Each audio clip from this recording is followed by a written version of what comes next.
C'était une journée caniculaire d'août 1912. Le soleil tapait fort sur le lac Swayze, en Louisiane. La famille Dunbar profitait d'une paisible sortie. Bobby, 4 ans, sautillait le long des berges, son rire résonnant dans l'air. Ses parents, Percy et Leslie, le regardaient en souriant.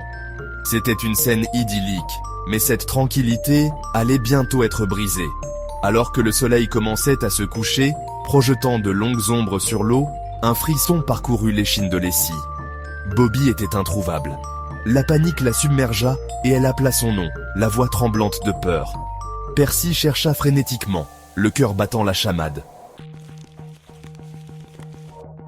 La nouvelle de la disparition de Bobby se répandit comme une traînée de poudre. La petite ville d'Opelousas, en Louisiane, était en proie à la peur et à l'incertitude. Des équipes de recherche ratissèrent à la zone. Ils draguèrent le lac, parcoururent les bois et suivirent chaque piste. Les jours se transformèrent en semaines et l'espoir commença à s'estomper. La disparition du jeune Bobby Dunbar devint un événement national. Les journaux du pays entier publièrent des titres sur l'enfant disparu. Les théories abondaient. Avait-il été emporté par un alligator? Avait-il été kidnappé? Le mystère s'épaississait de jour en jour. La famille Dunbar, rongée par le chagrin, s'accrochait à l'espoir que leur petit garçon était encore quelque part. 8 mois plus tard, une lueur d'espoir apparut. Un garçon correspondant à la description de Bobby a été retrouvé dans le Mississippi. Il était avec un homme du nom de William Cantwell Walters, un homme à tout faire itinérant. Walters prétendait que le garçon était le sien, mais la ressemblance était troublante. La nouvelle parvint aux Dunbar, allumant une étincelle d'espoir dans leur cœur là. Les Dunbar se rendirent au Mississippi, le cœur battant d'impatience. Lorsqu'ils posèrent les yeux sur le garçon, des larmes coulèrent sur le visage de Leslie. Elle en était convaincue, c'était son Bobby.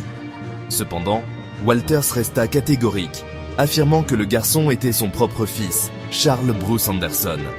L'affaire fut portée devant les tribunaux, déclenchant une frénésie médiatique.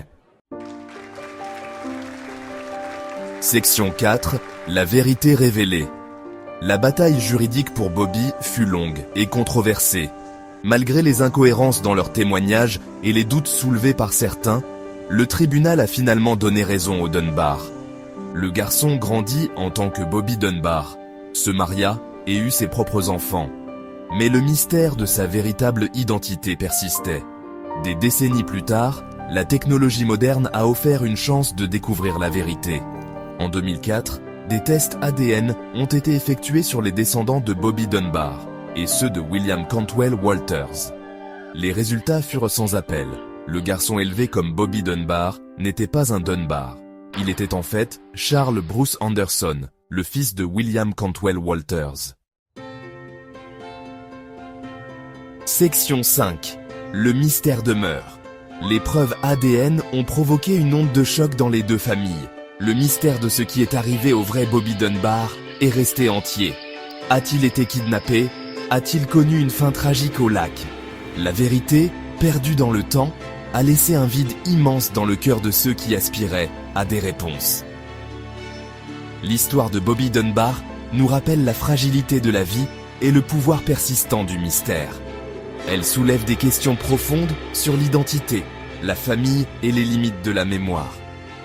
Même avec les progrès de la science, certains mystères ne seront peut-être jamais complètement résolus, nous laissant aux prises avec l'inconnu.